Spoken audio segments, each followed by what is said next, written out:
Welcome, everyone, to People on Dating. I'm your host, Will Morales. And for those of you who are tuning in for the first time, this podcast is about dating's ups and downs and how to navigate through it.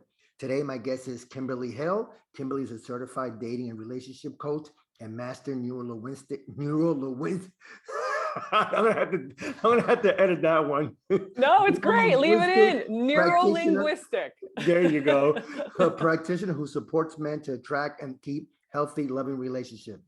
She has thousands of hours of direct, intimate work with men on confidence, dating, and relationships, and brings a mastery of coaching, emotional maturity practices, and leadership to her clients. She is the host of the Honest and Relatable podcast, The Self-Confidence Project, where she talks candidly about the stuff we all face in life and love. Kimberly, thank you so much for being on People on Dating. How are you?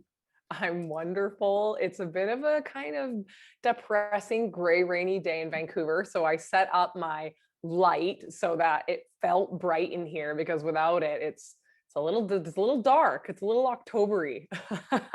See, Yeah. I thought you might have been in Los Angeles, and then when I did see it was Vancouver, I'm like, oh my gosh, so you guys get winter like in August, right?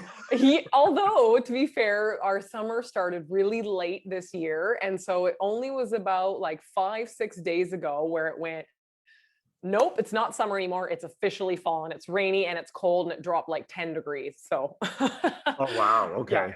Yeah. Today in New York, I'm at the time of this recording, we're in New York, and it's about 60 to 62, which is really nice at this time of the year, That's because nice. near the end of October it starts getting a little chillier, but believe me, I'm not complaining. It's nice and sunny outside.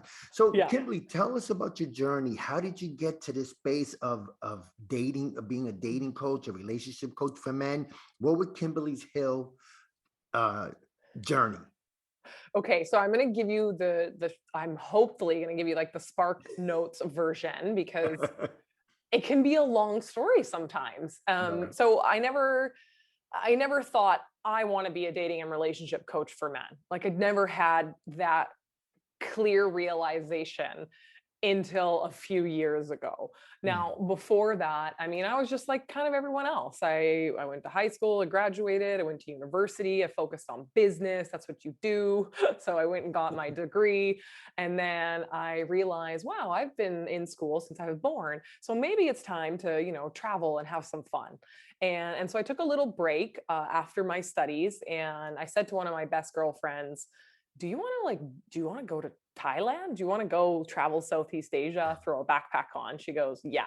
So we said, let's go do it for the summer, 2-3 months. And so we left. We went on booked a one-way ticket to Bangkok, Thailand. And we had 2 nights booked in like a little hotel on Khao San Road. And then the rest we were going to make up and have this traveling journey together. Right. And we did exactly that, except it wasn't 2-3 months. I didn't come home for 10 years. So What? Wow. Yeah. So I left with a backpack. I said, I was young. I said, okay, bye, mom and dad. Like, love you guys. Like, we'll be back in a few months. Don't worry about us. We'll be good. We're safe. We can make good decisions. And then whilst I visited home in those 10 years, I moved. I traveled through all of Southeast Asia and made some amazing connections and amazing friends. And then short version is I ended up in Sydney, Australia, and I lived there for 6 or so years. And then I lived in Singapore for a couple of years. And I ended up in a career of 9 years working in, I think it was 9 years. I always get the number wrong. But anyways, it was a long time, many, many years working in financial derivatives. So I went for business and I wanted to go travel. And then now I've kind of fallen into working in this career, and it was amazing. And the thing with this industry is that I don't know the exact statistics, but it's 90% men. Okay. So it's like a male dominated industry. It's finance, it's derivatives. And I ended up working for like the largest interdealer broker in the world. And that started my journey, right? That started my journey into being a career woman. It started my journey into taking my career and what I do seriously. And I also got to know what it's like to work with a bunch of dudes. So I worked with them. Fun.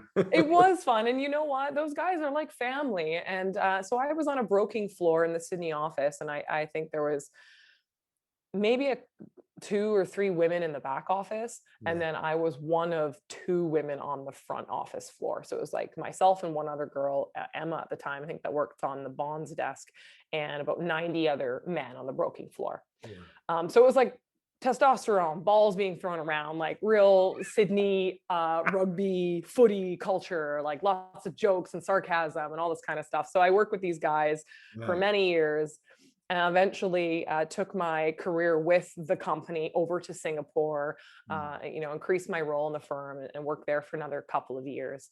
And during that time, during those last 2 years, our company, because we were so large, they also had some really wonderful benefits on how they supported their employees. Mhm. And one of those ways was with speaking to a coach. They said, we got this coach working for us, and you are more than welcome to talk to him once a month. You can book in time with him. You can talk about your stresses at life, your stresses at work, anything you need to do to essentially offload the stresses of life so you can perform better at work, right? Right. But I took that opportunity to speak with this coach, and that's when I first got my insight into getting support from someone. Right. And this journey of getting support by this gentleman was so helpful for me. The questions and the way he asked things of me helped me gain so much clarity and perspective. But I also recognized that what I talked about the most was my relationships. Mm. What caused me the most stress and then started to interfere in all other areas of my life was my relationships. And so I started to gain this insight and realization that, yeah, this is what stresses people out the most. And when our relationships aren't thriving or they're not feeling as successful as they could be, that seeps into all other areas of our lives. And so as I went on this journey with this coach, I started to recognize that maybe I was changing too as an individual. And I kind of said to him in one session, I was like, I want to do what you do. I want to do what you do. I don't want to do what I'm doing now. I'm good at it. I'm having fun. I'm learning, but I want to do something that feels more impactful and more meaningful. I want to help people. I want to help people feel confident, like you're helping me feel confident. Right. And that was the start of Kimberly getting into a coaching job. Right. So I made this decision to leave the firm, to come back to Vancouver. There's a lot that happened in between there, but we're going to skip all that. I ended up back in Vancouver and went and got qualified as a solution focused coach, and then started the practice that I have now. And that's exactly what I do. What I wanted to do is help people with their confidence, which is exactly what I'm doing now. I'm just doing it specifically for men within dating and relationships. So here I am. Well, listen, Yeah. I'm definitely happy that you're here. I'm definitely happy that you decided to make a career turn. And I give you credit though, Kimberly, because you were in business, but then you realized that you wanted to help people, and especially men, because for all of us, and today's title, dating with confidence and being authentic with ourselves, Mm. it's tough. Kimberly, I notice, especially the young men. And before I get into that question, Yeah. what's the age ranges of men that you coach? Does it? Yeah.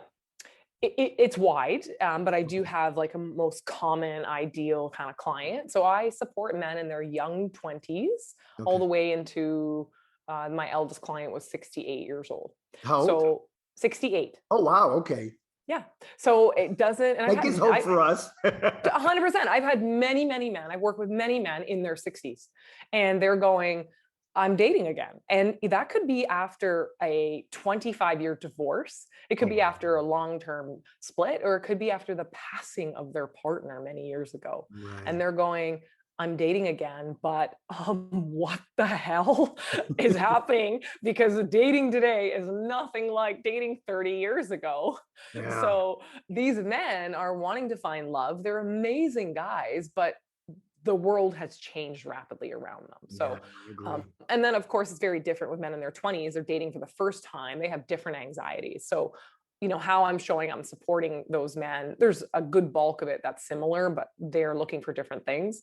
But I would say in the like 3 whatever years I've been coaching men, my average client is in their 40s, mid 40s, Okay. usually after divorce or long-term split, and they are dating again, and they are wanting to get into a new relationship that is different than their past one. Mm, So they are showing up and saying, I know I'm not guilt-free in this, but I also was with someone that wasn't willing to work with me. And I want to understand what I can do moving forward to give my next relationship the best chance of success. So help me with some of those skills and help me build my confidence as I navigate dating again, because it has changed and it is a little tricky and I'm overthinking a lot of things. And yeah. so that is usually like the average client I work with, but I support any man of any age as long as they're looking for um, committed love, right? Right. No, that's good. Kimberly, I've been looking at social media and things like that. Do you think the men of today, let's go with the young guys, Mhm. under 30, are they struggling more? And this is what I've been reading, that they're struggling more to get dates because some women have set such a high standard in dating. They want a guy that makes six figures, and these women are in their 20s, early mid Mhm. 20s, and the guys, when we're that young, we're starting out just to find ourselves. Do you see men struggling with, especially in their 20s, trying to live up to some women's expectations?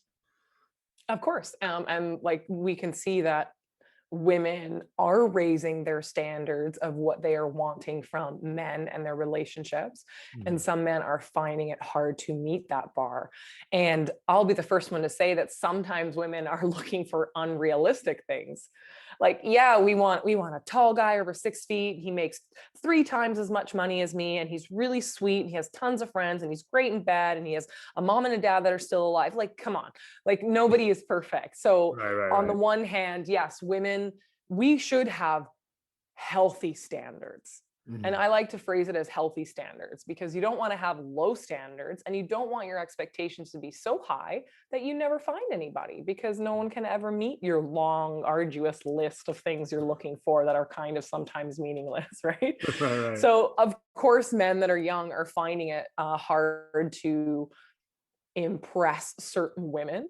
But that's what young men are trying to do. They're really trying to impress women. Mhm. And that creates a tremendous amount of pressure on them because when they're out dating or talking to a woman on a dating app, their mindset is all about what do I need to do to make her like me? Mhm. Versus how can I show up as my true self and whomever likes me, great, and who doesn't, not for me, right? Right. Whereas the younger guys are saying, how do I, what do I say? What are all the specifics of what I need to do to make her like me? And I ask them, what is it about her that you like? You know, and so it's about putting time and energy into the right kinds of people, not just Mhm. anybody, right? Yeah, no, no, I definitely agree there. So, do you find that men, especially that age, are lacking the confidence to move forward in the dating scene? That they prefer maybe just to hang out with their buddies, or if they have female friends and there's no, I'm not saying any physical contact, but they're okay with just hanging with women and just being friends because of fear of Yeah. rejection and things like that. Of course. I mean, I can't speak for all men. Some men are Some, yeah, yeah, exactly, yeah, incredibly confident in their young 20s and they're nailing it with women for whatever their purpose is, whether they want right. to be in a relationship or whether they're dating casually. But yes, a lot of men in their young 20s are very anxious daters. They're very worried about their self image. They're finding it really hard to get past the first date with women. They're lacking some of the skills that are needed to formulate healthy relationships because women are advancing very quickly. And so, yeah, there's a great deal of men in their 20s that are incredibly anxious and suffering with low self esteem when it comes to women. Now, that being said, they might actually be like killing it in their jobs, or they might be really like the outgoing guy with their group of friends. But for some reason, when it comes to their interactions with women, some of those skills don't show up in the same way. So, So what are some ways that you could help guys, and especially in that uh, age range to be more confident, to have Yeah. that authenticity of going out and being themselves. Because I think that's always the toughest. Because Kimberly, when I was at that age, and that's a long time ago, I felt anxiety because I didn't know how I could live up. Because the first thing I would say, instead of like, what do I like about her? I always would say, God, I hope she likes me. Hmm. And I never turned that around until I was in Yeah. my late 30s, early 40s. Yeah, a lot of us go into a mindset of dating of I really want them to like me and forget Right, to ask ourselves how much we like them, right, because we're very worried with what people think of us versus how we feel about ourselves.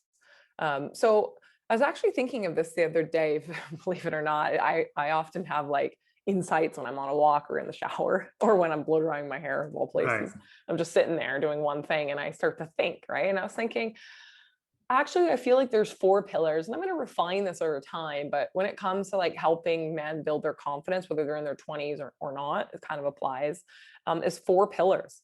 One is self-awareness. Mm, So, do you know who you are? Do you know what your strengths are? Do you know what your weaknesses are? Because if you're gonna navigate dating or even think about getting into a relationship, you have to know who you are and what you're bringing to that relationship. mhm. So I really think that especially guys in their 20s, yeah, we're kind of just discovering ourselves or figuring out what we like and don't like. And that's kind of what our 20s are for. And we always are going to be discovering ourselves, but in particular, our 20s. We're out of the house for the first time. We're making some of our own adult choices for the first time. You know, we decide to either travel or go into work, or do we want to date casually? Do we want to be in something serious? So we're learning about who we are. And it's so important to really understand and have a good level of self awareness. Right. How do I view myself? How do others view me? What skills am I good at? What skills am I maybe lacking? Because if you are lacking some skills in some areas, and it's a great opportunity to then improve on those things. So Right. you have to have the self-awareness first to understand where you're strong and where you're not strong, so that you can then build confidence in the areas where you're not so strong. So that could be, for example, like social skills. And I hear the excuse all the time, well, I'm introverted. Well, being introverted doesn't mean you should have shitty social skills.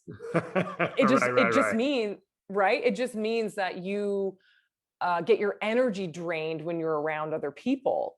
So if you're introverted and you're shy and you're aware of that, then you can actually start to develop and practice how to get a little stronger in that area. Mhm. Because of course the conversations you're going to have with women early on are going to make a huge difference on whether you have success with that woman. Right, So creating the self-awareness as to what am I good at, what am I not so good at, where can I improve, is kind of the first part, right? right, The first step to building confidence. You can't just, go through life and not having an understanding of who you are and how you show up, because you won't understand the impact that's having either positively or negatively on other people. So self-awareness, right. so that you can build confidence, because confidence is a skill, Yeah. right? If you're bad at cooking, you're going to practice it so that you can get better at it. Yes. Yeah. If you're not so good at dating or having conversations with women, you need to practice that a little bit so you can get better at it.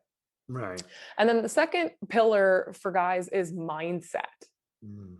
So do you have a growth mindset, or do you have a fixed mindset? Right? If you don't understand those mindsets or haven't heard of them before, you can go look up Carol Dweck.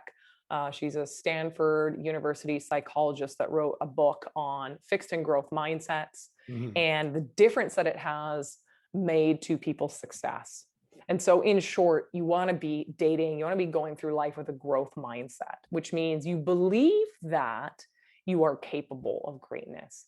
You Okay. believe that even when you have a failure or a setback, that isn't the end of the road, that it is actually just teaching you something you need to learn, or it is redirecting you somewhere else. Whereas the individual with the fixed mindset would think, I effed up with this one girl. That's the end of my success with women altogether. They kind of have this black and white thinking mentality where if one thing goes wrong, everything goes wrong. Right. And it's going to be really hard to date and have relationships if you have that mindset. So it's really important to have the right mindset, a growth mindset, to practice any kind of techniques that maintain a positive mental attitude. And now this isn't about being toxic positive. This isn't about I have to be happy in every situation, no matter what. That's Mm, unhealthy. But rather, how can I view myself in a positive way? So, is that journaling for you? Is that self affirmations? Is that mm, mirror gazing for yourself? Is it involving yourself in a skill or a sport that challenges you and makes you better? Like, what is it that you need to do to get your mind right so that you believe in yourself, believe you are capable, which means you have to have a healthy sense of narcissism. Like that's on a scale, right? You don't want to be so full of yourself that like everyone finds you narcissistic, but you don't want yeah, to have such low self-esteem that you don't believe you're capable of anything.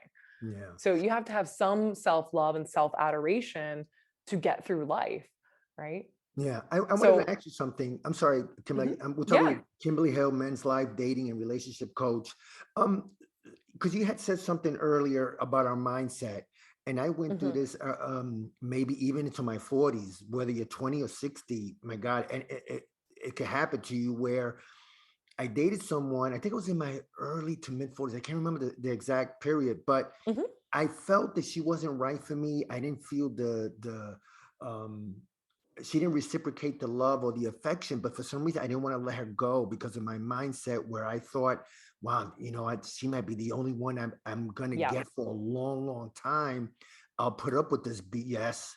yeah. And so so obviously you dealt with that, but how do we get our mindset to change that mindset of hey, you know what? There's other people out there. There's, as they say, other fish in the sea. Yeah, that's like a real scarcity mindset, which is Right.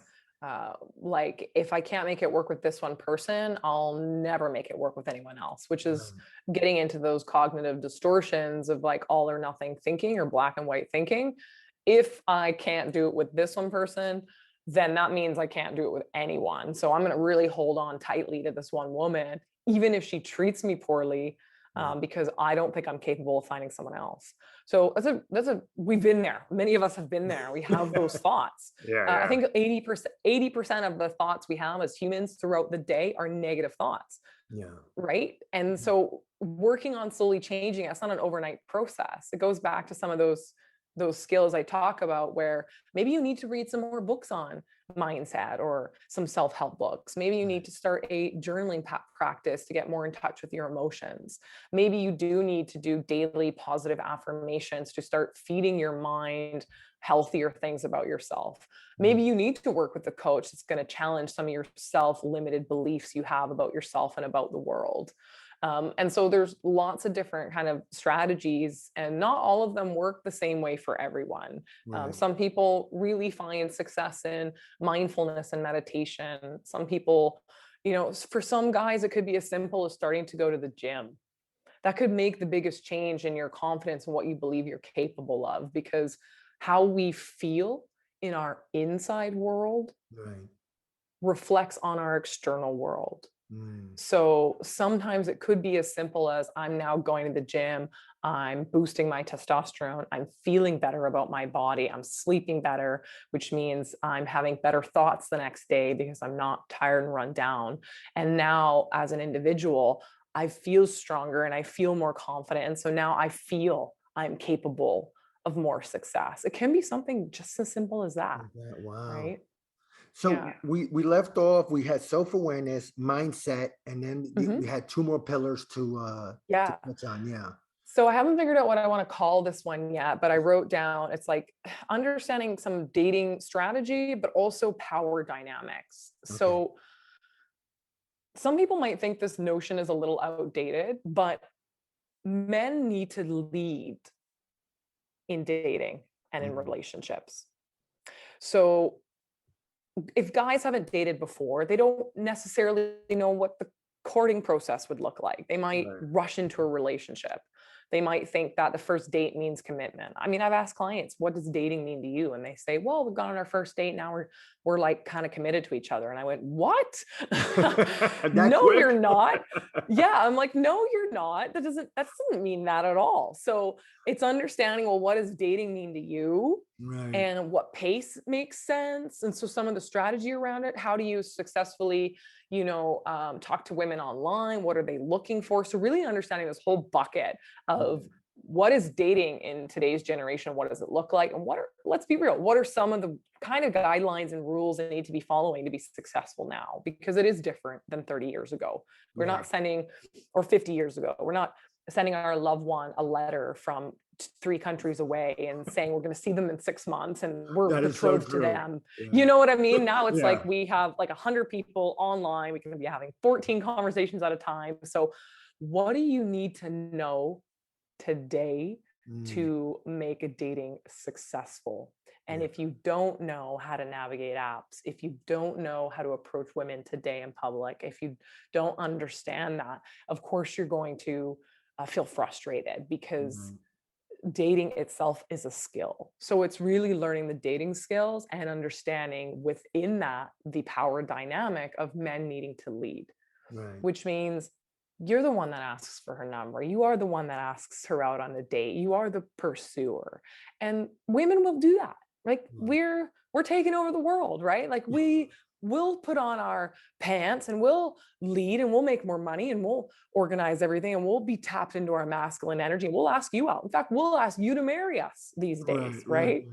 And that's different. That's changing. And I'm not saying that's wrong, and that may work for some couples. But for the majority of men who are in their masculine energy, you want to be leading. You don't want to give your power away to women for them to decide what they want to do with you, right? You want to be a little more assertive in this process. And it doesn't mean being an asshole. It just means knowing what you want and being clear about how to go after it. Right.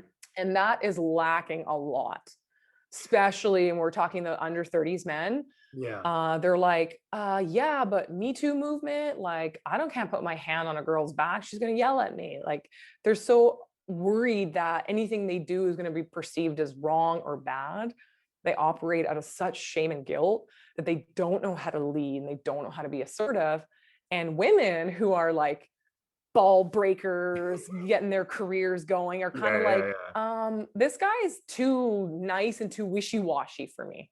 And then there's no attraction there. So develop a backbone, so to speak, develop, so to speak, it's well, it's developing a bit blunt, of that. Being blunt. Sure, it is developing a bit of that a backbone, or understanding the power dynamic and what role. This is a great question. What role does a man play in dating? What role does a man play in relationships? Right. No, wow. You hit it on the head, because I see now, and especially out there in what they call the manosphere or whatever, some women, like you just said, where they could be the boss babe, the boss bitch, whatever. Now I'm hearing that I'm the bitch, and I'm like, Jesus, all this language has changed.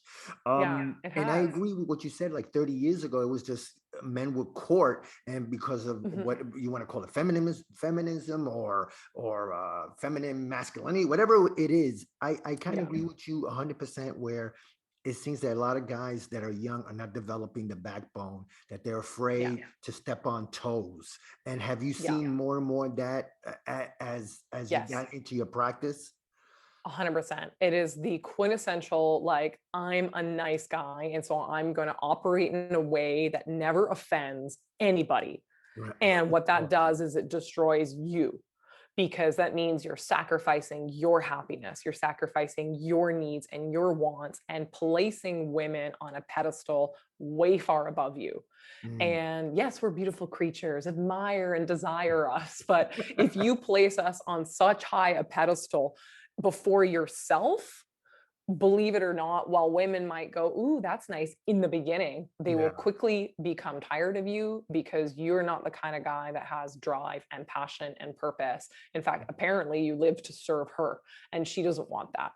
Believe you me, she doesn't want that. Right.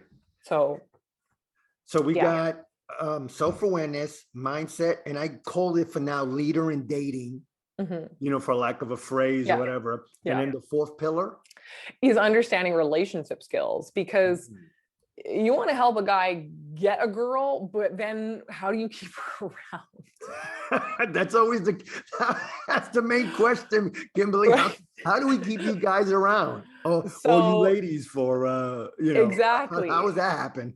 So it's like there are a lot of dating. I like to be a dating and relationship coach because it's like I will support men to feel more confident and to find the right woman. But then what happens? Am I gone? Poof, disappear, no more support? No. Yeah. What happens and how do you understand what your expectations are of a relationship? Are those realistic? How do you negotiate your needs and wants versus your partner's needs and wants? What are some of the fundamental things you need to understand that will keep a relationship lasting long term that you may not have thought of or even know or have ever experienced? So there's also the pillar of, okay, now that I'm getting into a relationship with a woman and things are feeling serious and we're committing to each other, now what? And this is a Mm. whole other section on its own. Everything in here will include, how to build that friendship, how to keep attraction going, how to improve your listening skills, how to validate in conversation, how to reduce conflict, how to keep the passion alive, all of these things that are really important to maintain a relationship that aren't always easy, because it's not always easy to be with somebody for 30, 40 years. There's going to be periods of time where you hate the person. Yeah. You still love them, you still care for them, but you might not like them. And so what do you do then? Do you just say, screw it, I'll get on a dating app and meet someone else that's better? Because this happens all the time. Oh, wow. How do you become resilient and deal with a relationship when it's not feeling lovey-dovey like it did in the first 12 months? Right. People don't understand that. They think, oh no, we're on our decline now. And they go, grass is greener mindset.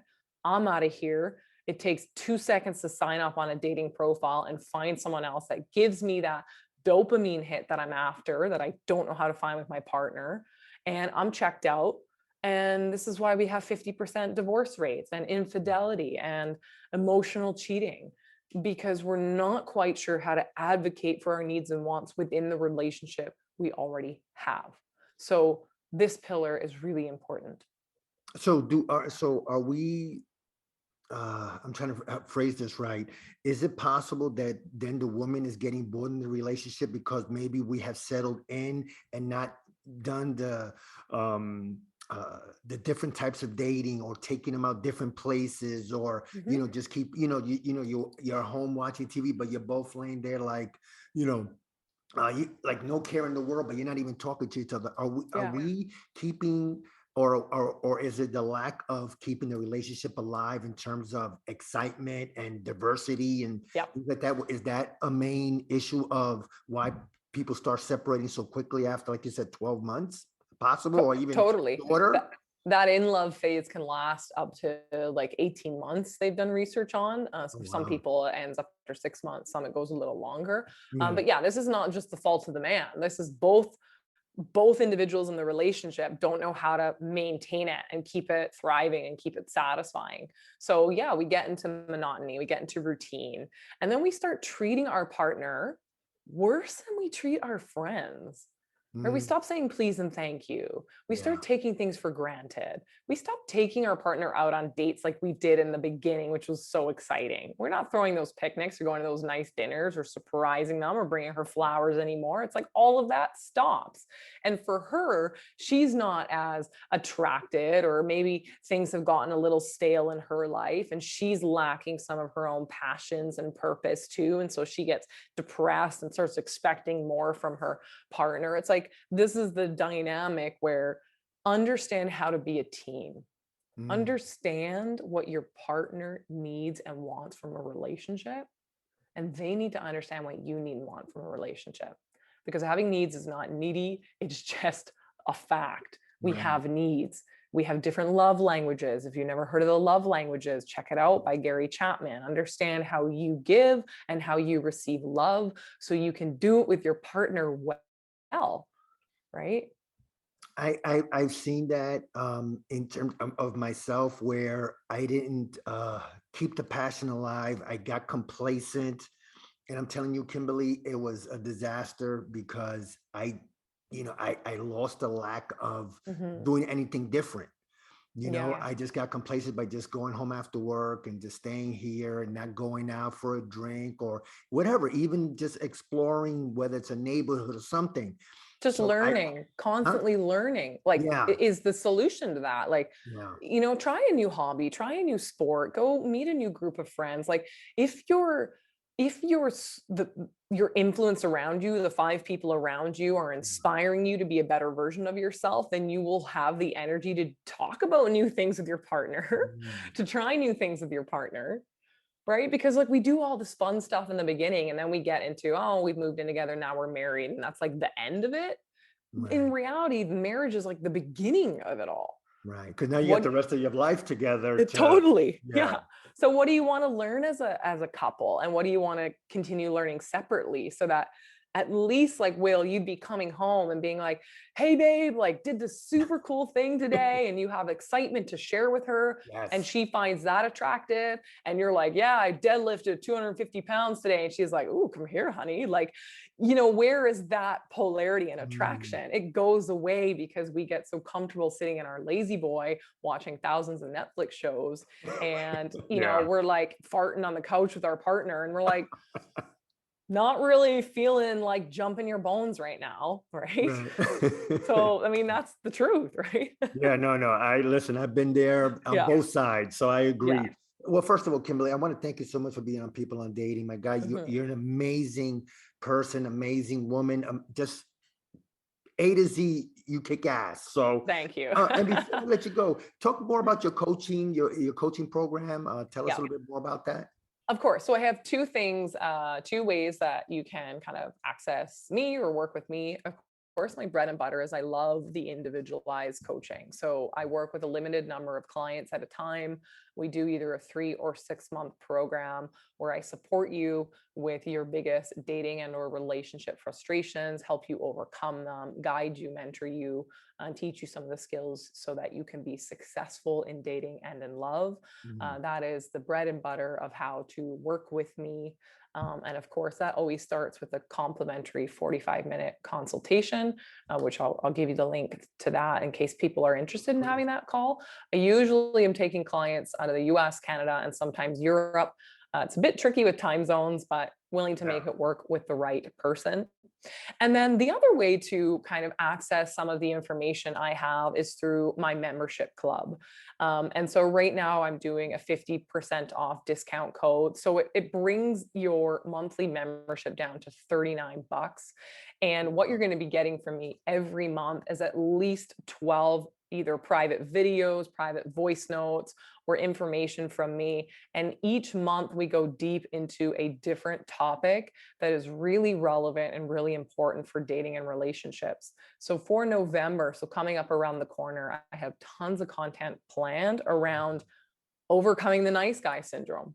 Right. So if you've ever been friend zoned, if you've ever been told you're too nice, or even to be fair, if you're in a relationship right now and you're recognizing that you're being taken advantage of, the content that I'm going to be releasing in this upcoming a month for the membership is all around supporting guys to understand what that is, how to start overcoming it, and some practical tools and skills to start applying that in their lives today. So that is the easiest, lowest cost way to access essentially coaching from me. But of course, for those that are serious on taking control of their dating and relationships, then the one-on-one option, of course, is available for them too. So Yeah, I'll definitely put that yeah. on the show notes and talk Mhm. about your self-confidence project podcast. That's right. Yeah, I've been running a podcast for, I don't know, 2.5 years now. I do weekly episodes on everything life, dating, and relationships. I released an episode today. Not sure when this show is going live, but Mhm. it talks about, are you lowering your standards and dating? And if you Mm, are, what you can do to overcome that. So these are the kind of things I talk about. Things like, should you date a younger woman, and how to enliven the passion back in your life. I had a top male porn star come on and talk about men's performance. So anything around all of these topics yeah. you'll find on the show. There's pretty much something in there for everybody. So Okay, yeah, definitely. Again, I'll put that in the show notes. Yeah. And you had mentioned a book earlier. We talked about the five love languages, where I put, Mhm. but you also talk about growth mindset. Was it Carol Dweck? Carol Dweck, surname Dweck, Dweck, pretty Okay, sure. okay, Yeah, she's got some like you can just Google the free content and read it. The book is great too. okay. But yeah, understanding the mindset piece is really big because that, how we think about everything makes a Yeah. huge difference in the experience we're going to have. So, yeah. Okay. Definitely. Again, I'll put that in the show notes. And if somebody wanted to get in contact with you, what's another way? You can find That- me, well, if you really want to get in contact with me, either book that consultation or you can email me at info@selfconfidenceproject.com. That's my business inbox. Of course, some people will just follow me on Instagram where I'm putting daily content out and you can send me a DM. It's Okay. hard to get to all those DMs. I get a lot. I I can do my imagine. best. I do my best Yeah. to get to everybody, but I do get overwhelmed, to be honest. So if you really want to ask me a question, I'd go through the email route. All right. Yeah. Well, sounds good. Well, Yeah. again, Kimberly, I appreciate you so much to taking time out of your busy schedule to be on People on Dating. Thank you again. You're welcome. It was a pleasure to be here. Great chatting with you. Thank you. You too. Bye bye. Well, everyone, that was Kimberly Hill, and you can find her at KimberlyNinaHill.com. That's KimberlyNinaHill.com. Kimberly, thank you so much for being on People on Dating. Much appreciated. Excuse me. I'm fighting a cold, guys, but all good. You can find me on peopleondating.com. That's peopleondating.com. Check out our past shows and check out our blog. Also, when you get a chance, please go to our YouTube channel, People on Dating. Please subscribe, like it, share it. Also, you can find me on Apple Podcasts, Google Podcasts, and Spotify. Anyway, guys, on behalf of People on Dating, I'm Will Morales. Until next time, thanks, everybody. Have a great day. Remember, it's just a conversation, no judgment. Bye.